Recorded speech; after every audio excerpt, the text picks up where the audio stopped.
Bonjour, bienvenue dans cette vidéo consacrée à notre sixième objectif dans la préparation à l'enlèvement de l'Église. Quel est donc ce sixième objectif? Eh bien, il s'agit d'investir la puissance de la méditation de la parole de Dieu dans votre préparation à l'enlèvement de l'Église. Nous allons explorer les bienfaits de la méditation de la parole de Dieu et comment est-ce qu'elle peut aider à nous préparer pour l'enlèvement de l'Église, cet événement crucial pour chaque croyant. Pourquoi est-il si indispensable de méditer la parole de Dieu? Tout d'abord, c'est un commandement et un secret, une clé, une condition aussi de réussite, non seulement dans la prière, mais aussi dans la vie en général. Jean 17, verset 7, « Si vous demeurez en moi et que mes paroles demeurent en vous, demandez ce que vous voudrez et cela vous sera accordé. » Josué 1,8, « Que ce livre de la loi ne s'éloigne point de tes yeux, médite-le jour et nuit pour agir conformément à ce qui y est écrit, car c'est alors que tu auras du succès dans tes entreprises, c'est alors que tu réussiras. » Une autre version dit, c'est alors que tu rendras tes voies prospères. Waouh!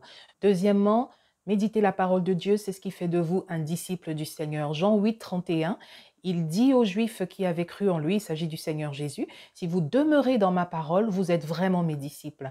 Vous connaîtrez la vérité et la vérité vous affranchira. » Matthieu 11, 28, 29, « Venez à moi, vous tous qui êtes fatigués et chargés, et je vous donnerai du repos. Prenez mon joug sur vous et recevez mes instructions, car je suis humble et doux de cœur, et vous trouverez du repos pour vos âmes, car mon joug est doux et mon fardeau est léger. » Méditer, c'est aussi ce qui vous permet de nourrir votre esprit et ainsi d'acquérir la connaissance de la vérité sur Dieu, sur vous-même, sur votre héritage, etc. Cela vous permet de grandir spirituellement. Or, cette croissance est la condition pour pouvoir jouir de votre héritage, comme cela est expliqué dans le livre de Galates.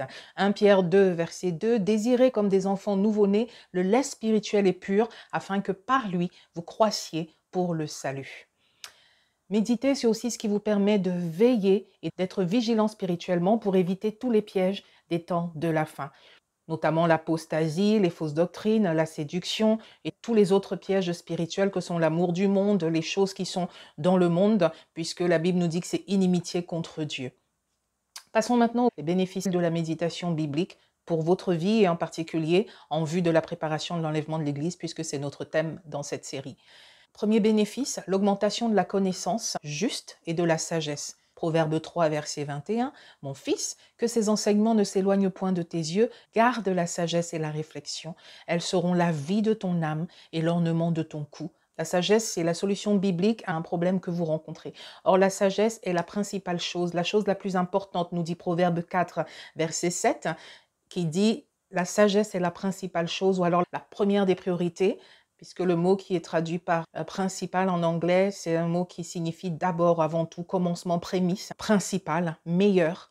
Donc la chose la meilleure, c'est la sagesse. Et ce mot sagesse dans ce verset de Proverbe 4, c'est le mot kokma. Il s'agit de l'adresse dans la guerre, de la sagesse en administration, la sagacité, la prudence dans les affaires religieuses, la sagesse morale et religieuse. C'est généralement traduit par sagesse, mais aussi intelligence, habileté. Proverbe 4, verset 7, « Voici le commencement de la sagesse, acquiert la sagesse, et avec tout ce que tu possèdes, acquiert l'intelligence. Exalte-la, et elle t'élèvera. Elle fera ta gloire si tu l'embrasses. Elle mettra sur ta tête une couronne de grâce, elle t'ornera d'un magnifique diadème. Si la sagesse est la chose principale dans la vie et pour réussir sa vie, vous vous doutez bien qu'elle le sera aussi pour réussir à faire partie de l'épouse de Christ et donc réussir sa préparation à l'enlèvement de l'Église, c'est une évidence. D'ailleurs, dans la parabole, comment qualifie-t-on les personnes qui seront prêtes pour l'arrivée de l'époux? Eh bien, les vierges sages. Donc la sagesse est un ingrédient indispensable pour réussir notre préparation à l'enlèvement de l'Église et elle nous vient par la méditation des Écritures, la méditation de la parole de Dieu. Deuxième bénéfice, la foi. Romains 10, verset 17, « Ainsi la foi vient de ce qu'on entend, et ce qu'on entend vient de la parole de Christ. » En méditant régulièrement sur les Écritures, notre foi en Dieu et en ses promesses se trouve renforcée, et cela nous permet de rester fermes dans notre foi en attendant l'enlèvement. Chaque fois que nous méditons sur les promesses de Dieu concernant l'enlèvement, notre espérance et notre anticipation de ce grand événement sont renouvelées et renforcées. Autre bénéfice de la méditation de la parole de Dieu, la clarté spirituelle, le discernement et la direction. Psaume 119, 105.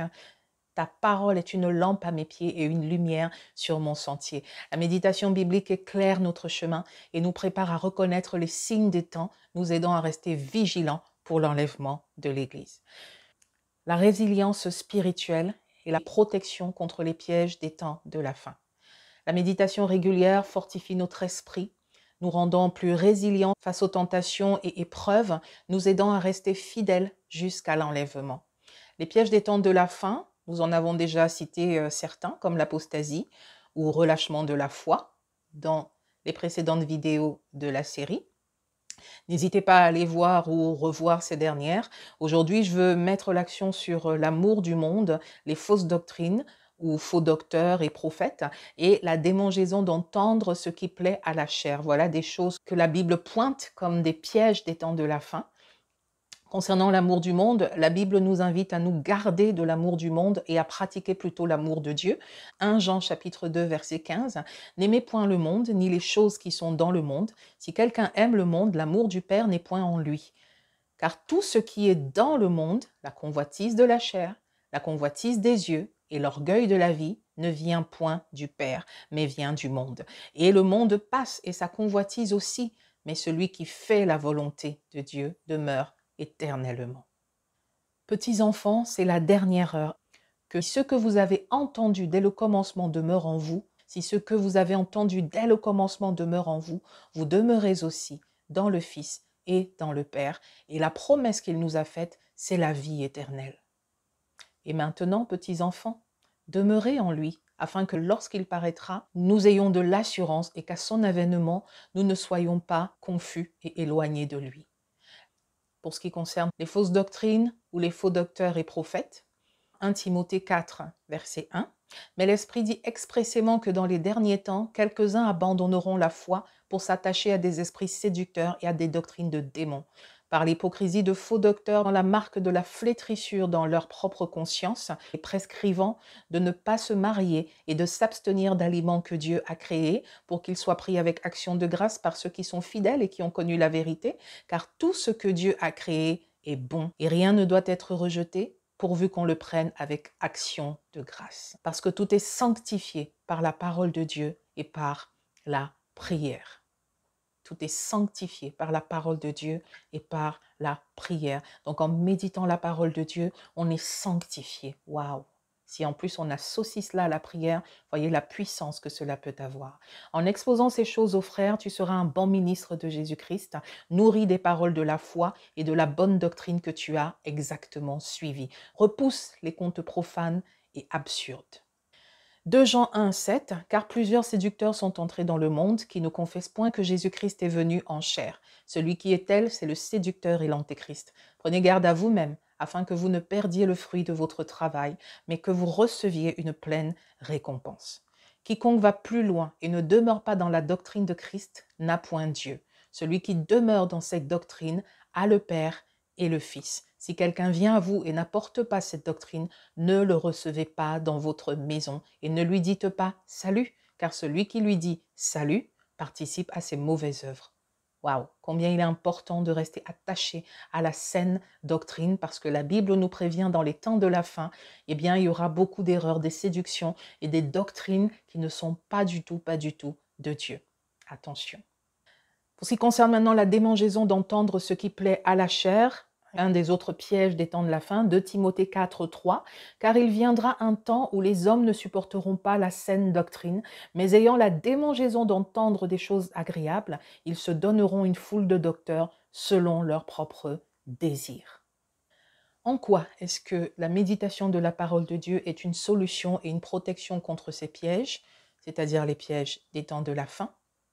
Eh bien, méditez la parole de Dieu avec un cœur honnête et réellement soumis à Dieu, un cœur qui désire connaître, aimer, préférer, choisir la vérité plutôt que ce qui fait plaisir à la chair. C'est là un remède contre les fausses doctrines, les faux docteurs, les faux prophètes. Et celui qui veut sincèrement faire la volonté de Dieu reçoit l'amour et la connaissance de la vérité pour être sauvé. C'est ce que la Bible nous enseigne. Celui qui veut connaître et faire la volonté de Dieu est préservé de la démangeaison d'entendre ce qui lui fait plaisir, car il recherche non son plaisir, mais la vérité, c'est-à-dire ce que Dieu dit. Avec l'aide du Saint-Esprit, un tel cœur saura si un enseignement est ou non de Dieu. Il écoutera les enseignements que Dieu lui-même lui donnera au travers de la Bible, du Saint-Esprit et des différents ministres de l'Évangile, des différents prédicateurs que Dieu lui-même choisit pour lui et recommande à son esprit. Par ailleurs, en méditant la parole de Dieu, vous allez permettre que ce que vous avez entendu dès le commencement demeure en vous, et nous l'avons vu tout à l'heure dans les textes bibliques lus, c'est quelque chose qui nous est demandé. Il faut que ce que nous avons entendu dès le commencement demeure en nous. Et si cela demeure en nous, alors nous demeurons aussi dans le Fils et dans le Père. De la sorte, quand le Fils paraîtra, nous ne serons point confus et éloignés de lui. En gardant la vérité de la parole vivante en vous, vous serez protégés contre le mensonge, l'erreur et la séduction. 1 Jean 4, verset 1, bien-aimés, n'ajoutez pas foi à tout esprit, mais éprouvez les esprits pour savoir s'ils sont de Dieu. Car plusieurs faux prophètes sont venus dans le monde. Reconnaissez à ceci l'Esprit de Dieu. Tout esprit qui confesse Jésus-Christ venu en chair est de Dieu. Et tout esprit qui ne confesse pas Jésus-Christ venu en chair, c'est celui de l'Antéchrist, dont vous avez appris la venue et qui maintenant est déjà dans le monde. On parle bien de l'esprit et non de la personne. Vous, petits enfants, vous êtes de Dieu et vous les avez vaincus parce que celui qui est en vous est plus grand que celui qui est dans le monde. Waouh! Eux, ils sont du monde, c'est pourquoi ils parlent d'après le monde. Et le monde les écoute. Nous sommes de Dieu. Celui qui connaît Dieu nous écoute. Celui qui n'est pas de Dieu ne nous écoute pas. C'est par là que nous connaissons l'esprit de la vérité et l'esprit de l'erreur. 1 Jean 2, verset 14, « Je vous ai écrit, Père, parce que vous avez connu celui qui est dès le commencement. Je vous ai écrit, jeunes gens, parce que vous êtes forts et que la parole de Dieu demeure en vous. » Voyez, la parole de Dieu demeure en vous et que vous avez vaincu le malin. Donc, si la parole de Dieu demeure en nous, nous avons vaincu le malin. Si la parole de Dieu demeure en vous, vous avez vaincu le malin. Autre bénéfice de la méditation biblique, la paix et l'assurance. La paix et l'assurance. Proverbe 1, verset 33, « Mais celui qui m'écoute reposera avec assurance, il vivra tranquille et sans craindre aucun mal. » Donc celui qui écoute la parole de Dieu vit tranquille sans craindre aucun mal. Matthieu 11, 28, « Venez à moi, vous tous qui êtes fatigués et chargés, et je vous donnerai du repos. Prenez mon joug sur vous et recevez mes instructions, car je suis doux et humble de cœur, et vous trouverez du repos pour vos âmes. » Proverbe 3, verset 21, « Mon fils, que ces enseignements ne s'éloignent point de tes yeux, garde la sagesse et la réflexion.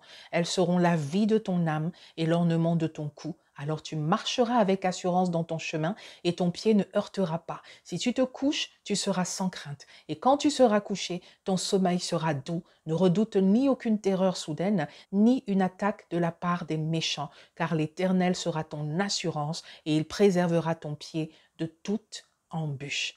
Waouh, quelle bénédiction lorsqu'on prête attention à la parole de Dieu et qu'on la garde dans notre cœur. Il y aurait tant de choses à dire, mais je laisse la parole parler au cœur de chacun d'entre vous. Écoutons simplement la parole, elle est la vérité. La santé pour tout le corps, voilà notre bénéfice. Proverbe 4, 20, 22, « Mon fils, sois attentif à mes paroles, prête l'oreille à mes discours, qu'ils ne s'éloignent pas de tes yeux, garde-les dans le fond de ton cœur, car c'est la vie pour ceux qui les trouvent, c'est la santé pour tout leur corps. » C'est la vie pour ceux qui les trouvent, c'est la santé pour tout leur corps. Proverbe 3, versets 7 à 8, « Ne sois point sage à tes propres yeux, crains l'Éternel et détourne-toi du mal, ce sera la santé pour tes muscles et un rafraîchissement pour tes os. » La Bible dit que se détourner du mal, c'est la crainte de l'Éternel.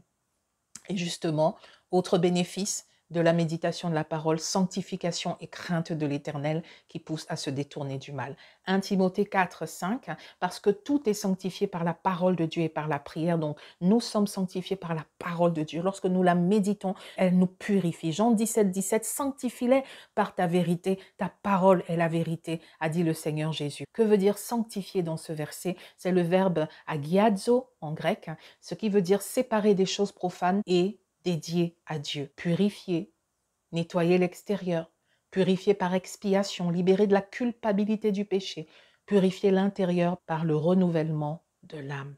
Waouh, Quelle œuvre profonde et merveilleuse.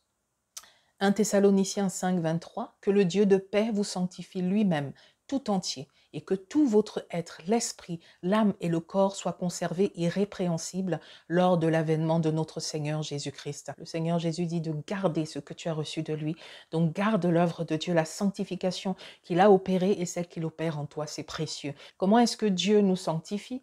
En nous faisant connaître et reconnaître sa parole, sa vérité. Jean 17, 17, nous l'avons vu, sanctifie-les par ta vérité, ta parole est la vérité. Jean 8, 32, vous connaîtrez la vérité et la vérité vous affranchira. Il s'agit du verbe eleutéro, défini comme rendre libre, amener à la liberté par rapport à la domination du péché.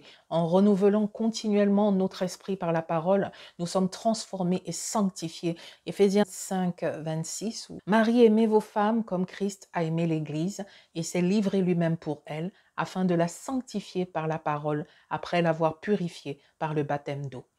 Verset 27, afin de faire paraître devant lui cette Église glorieuse, sans tache ni ride, ni rien de semblable, mais sainte et irrépréhensible. C'est ainsi que les maris doivent aimer leur femme comme leur propre corps. Celui qui aime sa femme s'aime lui-même, car jamais personne n'a haï sa propre chair, mais il la nourrit et en prend soin, comme le Christ le fait pour l'Église, parce que nous sommes membres de son corps.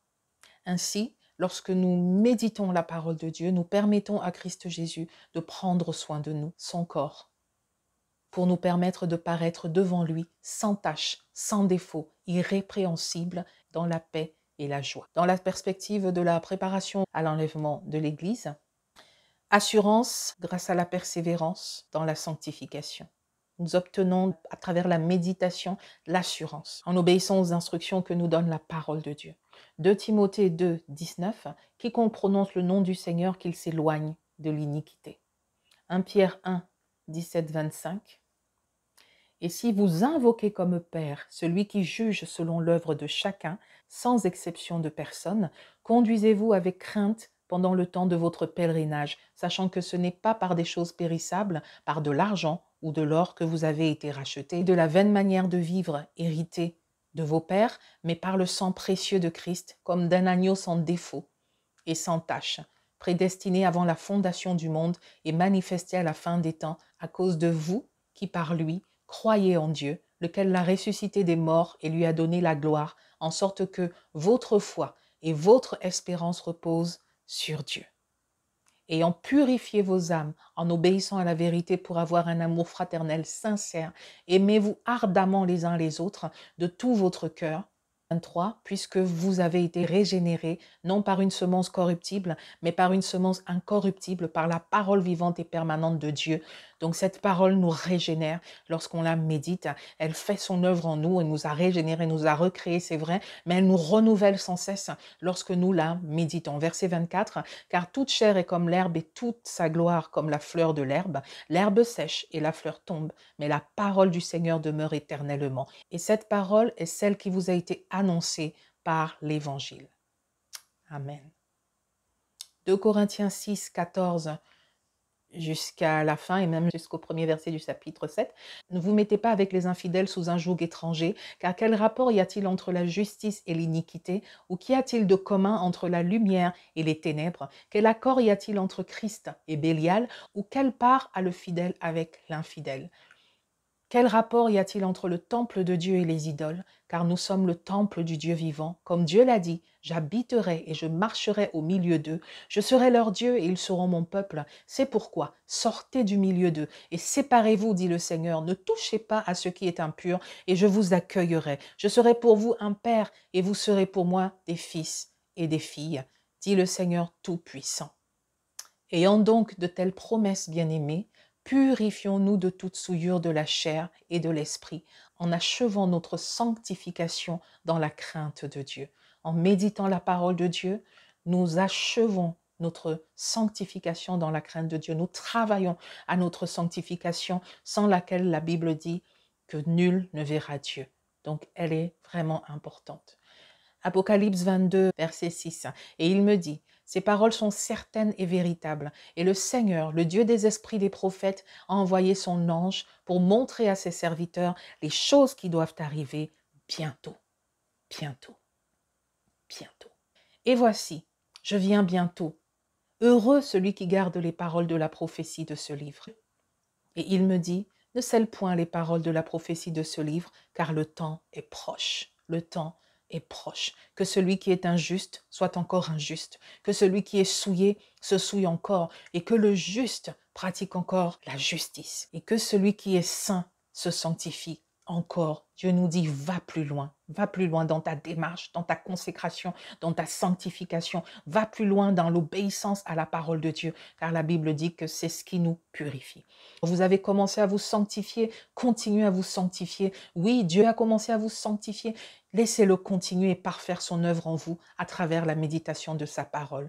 Voici, je viens bientôt et ma rétribution est avec moi, pour rendre à chacun selon ce qu'est son œuvre. Je suis l'alpha et l'oméga, le premier et le dernier, le commencement et la fin. Heureux ceux qui lavent leurs robes, afin d'avoir droit à l'arbre de la vie et d'entrer par les portes dans la ville.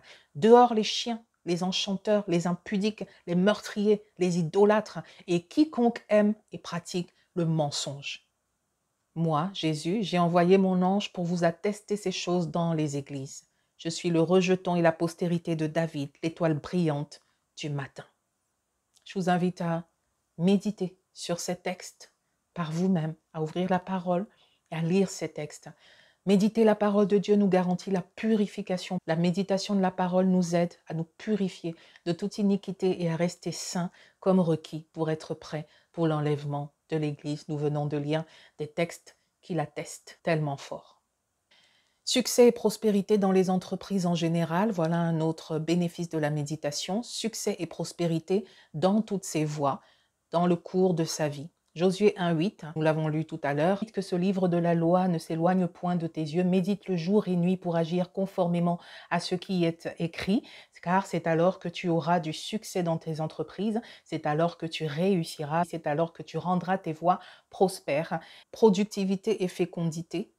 Jean 15, 4, demeurez en moi et moi je demeurerai en vous. Un sarment ne saurait porter du fruit tout seul, sans demeurer attaché au cep. Il en est de même pour vous. Si vous ne demeurez pas en moi, vous ne pouvez porter aucun fruit. Intimité accrue avec Dieu, c'est aussi un autre bénéfice de la méditation biblique. En effet, la méditation nous rapproche de Dieu, approfondissant notre relation avec lui, ce qui est crucial pour être prêt pour l'enlèvement de l'Église. On a plusieurs vidéos qui parlent déjà de ce volet de l'intimité avec Dieu. Je vous invite à vous y référer. Que veut dire méditer la parole de Dieu? Avant de plonger dans les détails, définissons d'abord de façon générique ce qu'est la méditation biblique. Bien, la méditation consiste à réfléchir profondément sur les Écritures, la méditation biblique, pas une autre. Réfléchir profondément sur les Écritures, ça consiste aussi à les internaliser et à permettre à la parole de Dieu de nous transformer depuis notre fort intérieur. Contrairement à d'autres types de méditation, la méditation biblique met l'accent sur l'écoute active et l'interaction avec la parole de Dieu. Parce qu'il ne s'agit pas de ruminer ses propres pensées, non, il s'agit de méditer, de réfléchir, de ressasser les paroles de Dieu en nous. Mais qu'est-ce que méditer vraiment la parole? Il est important d'aller au-delà de la compréhension générique pour accéder à une meilleure efficacité. Mieux nous comprenons ce que Dieu veut dire par là, mieux nous savons comment est-ce que nous allons nous y prendre pour pratiquer cela, avec l'aide du Saint-Esprit bien sûr. Méditer dans l'hébreu, c'est le mot haga, ça veut dire gémir, grogner, prononcer, grommeler, méditer, tramer, comploter, parler, rugir, combiner, imaginer, pousser des cris. Et ce mot haga, bien sûr, il y a d'autres mots hébreux qui parlent de la méditation, mais je choisis de prendre ce mot qui nous donne déjà un panel pas mal vraiment par rapport à ça. Dire, penser, parler, proclamer, soupirer, rugir, gémir, tout ça, ce sont des traductions de ce mot. L'origine, c'est un mot qui signifie chuchoter, rêverie, murmure, pensée intérieure. Donc, vous voyez, c'est quelque chose qui prend naissance à l'intérieur, mais qui va bien plus loin. Il s'agit de méditer la parole de Dieu et pas autre chose. Ce n'est pas tout ce qui est écrit dans la Bible qui est la parole de Dieu. Malheureusement, certaines personnes ne comprennent pas cela. En effet, la Bible contient et la parole de Dieu et des récits de choses qui se sont passées et qui nous rendent compte de paroles prononcées par des êtres humains, qu'ils aient eu tort ou raison de les dire, et même parfois des paroles prononcées par des démons ou par le diable. Donc, il ne suffit pas qu'une chose soit écrite dans la Bible pour qu'elle soit la parole de Dieu. La parole de Dieu, c'est la révélation que Dieu donne. Il y a deux types de révélations qui sont traduites par parole de Dieu dans nos Bibles en français. Il y a premièrement le mot logos qui désigne la révélation générale que nous donne la Bible, de la parole de Dieu. Et il y a le rhéma qui est une parole de Dieu prononcée, une parole révélée précise pour une situation. Donc, méditer la parole de Dieu, c'est partir du logos, mais il nous faut arriver au rhéma. Il nous faut arriver au rhéma parce que c'est ça qui est appelé l'épée de l'esprit. C'est le rhéma qui apporte la manifestation de la puissance de Dieu dans une situation. Comment méditer la parole de Dieu efficacement? Ayez et servez-vous d'un programme de méditation biblique. Déjà pour le début, jusqu'à ce que l'habitude soit bien ancrée en vous. Vous pouvez soit acheter un programme fait, soit vous en fabriquer un vous-même en tenant compte de vos besoins spécifiques et des questions qui vous préoccupent actuellement et pour lesquelles vous souhaitez découvrir les réponses et le conseil de Dieu. Bien sûr, cette solution d'en fabriquer un vous-même vous demande un peu plus de temps et de travail. Et je sais que pour certains d'entre vous, ce n'est pas évident et ce n'est peut-être même pas envisageable du tout, bien que vous aimiez l'idée d'un programme sur mesure et qui vous permette de travailler sur les thématiques et les domaines précis qui correspondent à vos besoins et vos intérêts du moment. Pour vous qui êtes dans ce cas et pour tous ceux qui simplement apprécieraient que je les aide et leur facilite le travail, je vous propose deux choses. Premièrement, dites-moi dans les commentaires les thématiques qui vous intéressent au point où vous achèteriez sans même hésiter tout bon programme de méditation sur ces thématiques-là. Inscrivez-moi ça dans la zone des commentaires. Et deuxième chose, dites-moi, toujours dans la zone des commentaires, si un programme de méditation et de prière pour la préparation de l'enlèvement de l'Église vous intéresse. C'est la rentrée, c'est le moment de prendre de bonnes habitudes, c'est le moment de commencer, de recommencer ou progresser dans la méditation de la parole de Dieu. Voyez cela comme un temps de dialogue privilégié avec Dieu et non comme un acte religieux. Et donc, allez-y, prenez cette merveilleuse habitude pour vous. Il faut 21 jours pour qu'une nouvelle habitude s'installe. Alors engagez-vous pour 21 jours non-stop de méditation biblique minimum. Faites l'essai. Faites l'essai déjà pendant 21 jours, voyez tout ce que ça vous apporte et laissez-vous encourager pour continuer. Même si vous n'avez pas encore de programme, vous pouvez par exemple choisir un livre de la Bible dans lequel vous allez lire, puis méditer chaque jour. Donc choisissez le livre qui va vous enthousiasmer, méditez dessus chaque jour, fixez-vous un objectif réaliste et enthousiasmant, par exemple lire un chapitre par jour ou 3 versets, ou même un verset par jour et prendre le temps, ne serait-ce que 5 minutes, pour réfléchir à ce qui est dit, puis prier dessus. Donc, pas juste le lire, mais le dire, le méditer et puis prier dessus. Faites de votre méditation une source de prière et de votre prière une source de méditation. Oui, les deux sont complémentaires et doivent se nourrir et s'enrichir mutuellement. Si vous n'avez pas écouté la vidéo sur la prière, dans l'optique de la préparation de l'enlèvement de l'Église, je vous laisse voir la vidéo précédente. Même avec les meilleures intentions, il peut être difficile de pratiquer la méditation biblique régulièrement. Chacun d'entre nous a déjà pu expérimenter cela, je pense. Donc, surmonter les difficultés pour méditer journellement et efficacement la parole de Dieu. Comment surmonter les difficultés pour méditer journellement et efficacement la parole de Dieu? Voici quelques obstacles courants et des solutions pratiques pour les surmonter. Des distractions. Comment faire face à cela? Choisissez un moment et un lieu calme pour méditer. Éteignez les appareils électroniques et informez votre entourage de ne pas vous déranger. Ça peut être une pancarte ou alors dites-leur, je vais méditer, merci de ne pas me déranger. Le manque de temps. Comment faire? Intégrer la méditation dans votre routine quotidienne. Même quelques minutes chaque jour peut faire une grande différence si c'est répété, si c'est fréquent. Le manque de concentration. Commencez par de courtes sessions de méditation et augmentez graduellement la durée à mesure que vous devenez plus à l'aise avec cette pratique. Ne cherchez pas à commencer trop grand, trop vite, mais allez-y progressivement. Méditation de la parole de Dieu et combat spirituel. Petite mais importante remarque. Il est crucial de savoir que l'ennemi fera tout ce qu'il peut pour tenter de vous décourager, de vous perturber ou de vous empêcher de méditer la parole de Dieu, car il a vu la puissance et l'efficacité dans la vie de tant de croyants. Il connaît l'autorité et la puissance de la parole de Dieu et il sait qu'il perd toute influence dans la vie de celui qui se livre totalement à la parole de Dieu pour découvrir et accepter la vérité qu'elle révèle. Il sait que l'amour de la vérité et donc de la parole de Dieu sauve et préserve du mal et de ses ruses. C'est pourquoi il cherche à combattre la méditation de la parole de Dieu de toutes ses forces. Mais gloire soit rendue à Dieu qui nous a donné un recours et des armes puissantes et efficaces. Voyons quelques versets bibliques qui nous révèlent ces armes. Jacques 4, verset 6. Il, Dieu, accorde au contraire une grâce plus excellente. C'est pourquoi l'Écriture dit « Dieu résiste aux orgueilleux, mais il fait grâce aux humbles ». Dieu s'oppose aux orgueilleux, c'est-à-dire ceux qui ont une trop haute estime de leurs propres moyens ou mérites, ceux qui comptent sur leur propre force et effort, ceux qui comptent seulement sur cela, mais il donne ou fournit la grâce aux humbles, c'est-à-dire à ceux qui sont conscients d'avoir besoin de l'aide de Dieu. Qu'est-ce que cette grâce que Dieu offre à ceux qui veulent de son aide? C'est le mot charis qui désigne cette grâce et il s'agit de ce qui fournit la joie, le plaisir, les délices, la douceur, le charme, la tendresse.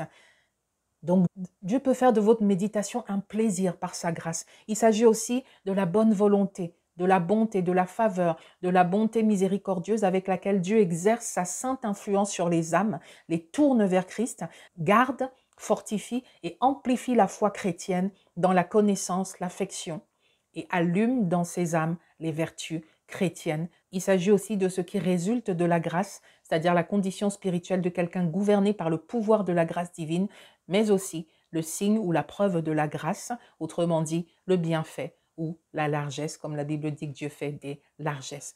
Voilà ce que Dieu offre à ceux qui osent s'attendre à lui et dépendre de son aide. Alors, Hébreux 4, verset 16 nous invite en disant « Approchons-nous donc avec assurance du trône de la grâce afin d'obtenir miséricorde et de trouver grâce pour être secourus dans nos besoins, car nous n'avons pas un souverain sacrificateur qui ne puisse compatir à nos faiblesses, au contraire. » Au contraire, Jean 16, verset 24, le Seigneur Jésus dit « Jusqu'à présent, vous n'avez rien demandé en mon nom. Demandez et vous recevrez, afin que votre joie soit parfaite. » Demandons l'aide dont nous avons besoin pour que la méditation devienne plus aisée et plus joyeuse pour nous. Confessez et reconnaissez que c'est Dieu lui-même qui opère en vous, et le vouloir et le faire. Louez sa bonté et sa fidélité. Il siège au milieu des louanges de son peuple, et en croyant du cœur et en confessant de la bouche, vous parvenez au salut, à la provision, à la manifestation de la puissance de Dieu, y compris dans ce domaine de la méditation de sa parole. Éphésiens 3, verset 20, « Or à celui qui peut faire, par la puissance qui agit en nous infiniment, au-delà de tout ce que nous demandons ou pensons, à lui soit la gloire dans l'Église. » Romains 16, verset 25, « À celui qui peut vous affermir selon mon évangile et la prédication de Jésus-Christ conformément à la révélation du mystère caché pendant des siècles, à lui soit la gloire. » Donc Dieu peut nous affermir.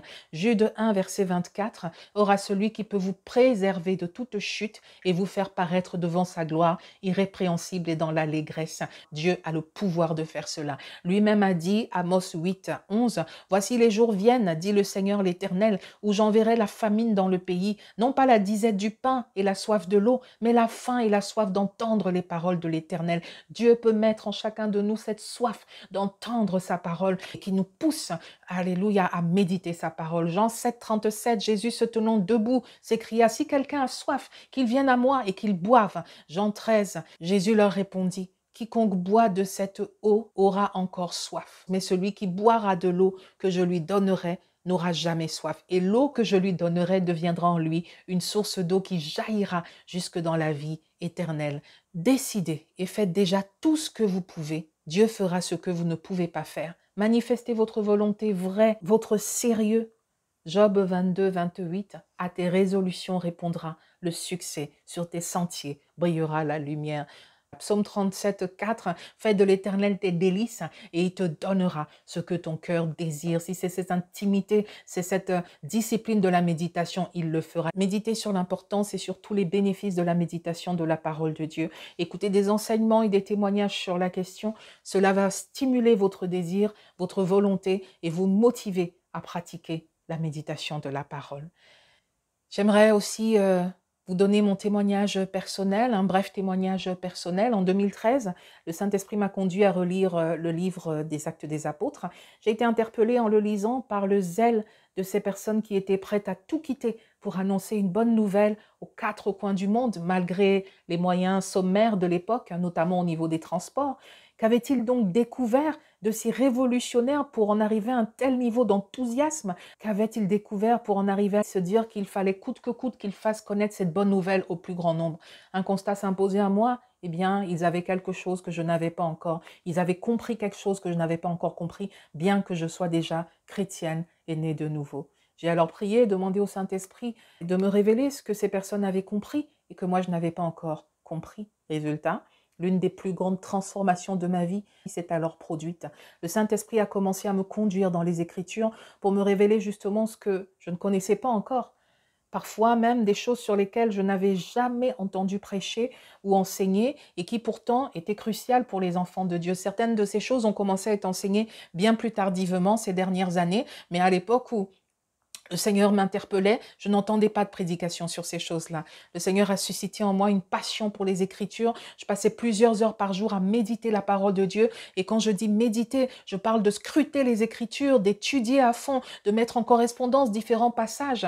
Oui, étudier à fond tout ce que la Bible pouvait révéler sur un thème ou une question particulière pour être sûr d'avoir l'ensemble de la révélation sur la question et surtout pas me limiter à un ou deux versets qui risqueraient de conduire à l'erreur s'ils sont pris hors du contexte général des Écritures.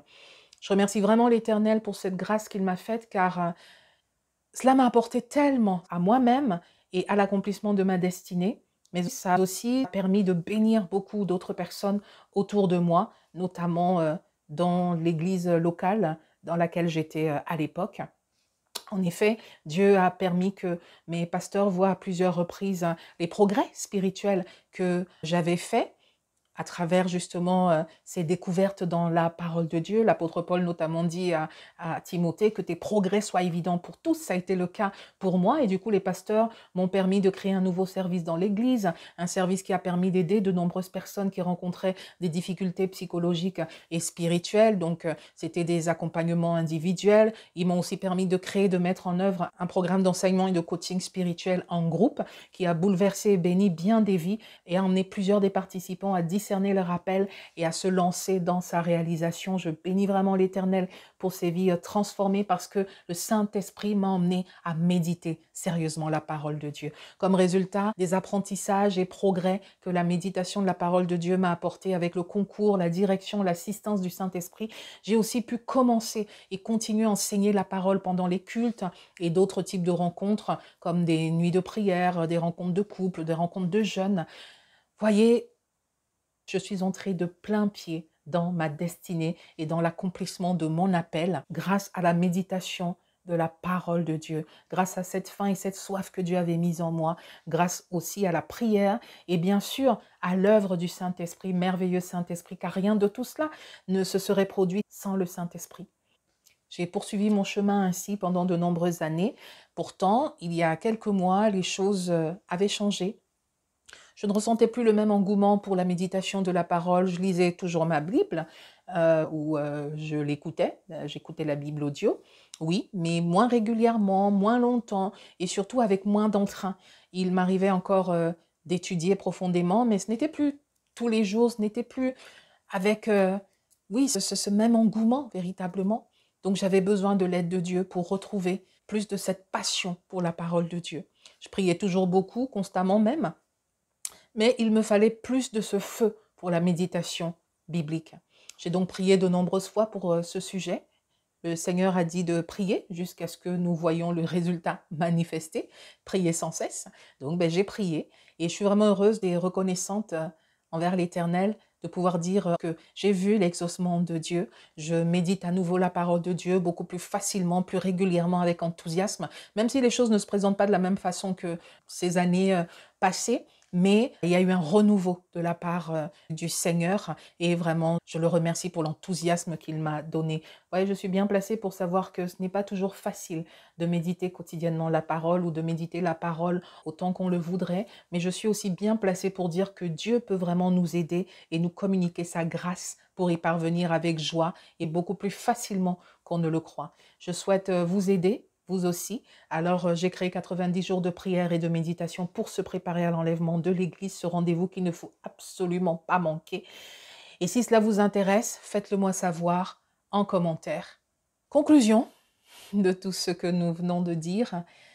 La méditation biblique est un outil puissant qui nous prépare spirituellement pour l'enlèvement de l'Église. Elle renforce notre foi, nous donne clarté et discernement, nous purifie, renforce notre espérance, notre résilience spirituelle et notre intimité avec Dieu, tout en nous transformant et sanctifiant. Méditer la parole de Dieu est fondamental pour notre vie chrétienne et pour nous assurer d'être préparés en temps et en heure pour l'enlèvement de l'Église, notamment parce que cette méditation nous permet d'échapper au piège de ces temps de la fin et de demeurer en Christ, condition sine qua non, nous l'avons vu, pour prendre part à l'enlèvement de l'Église.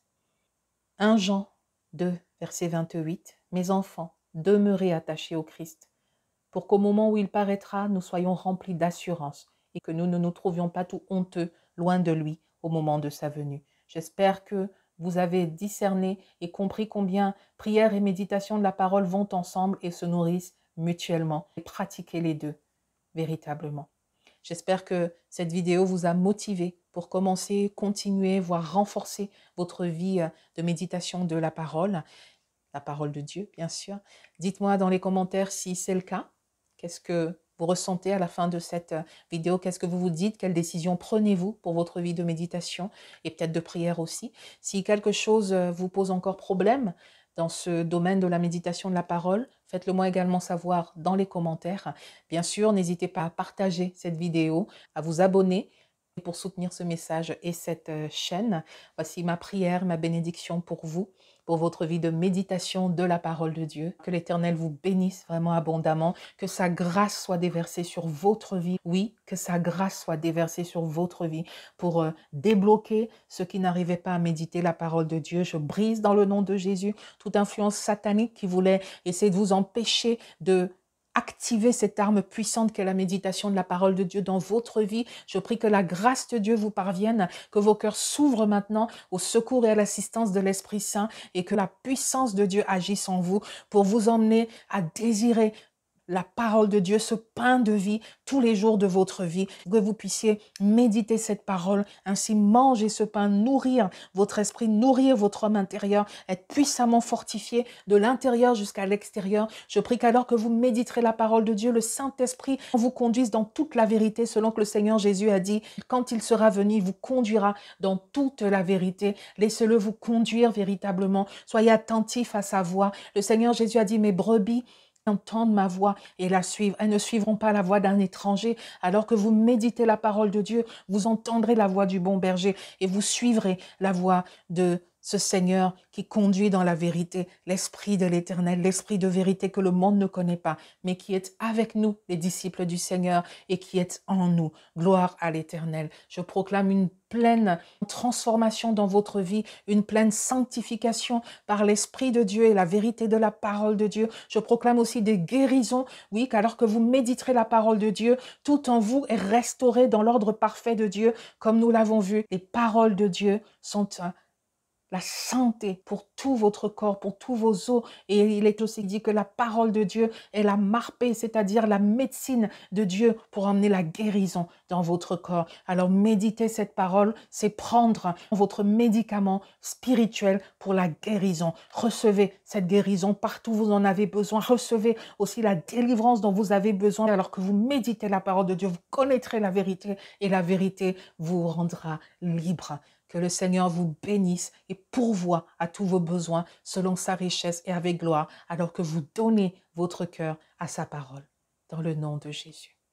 Amen, amen, amen. Soyez richement et profondément bénis. Merci pour votre attention. À très bientôt.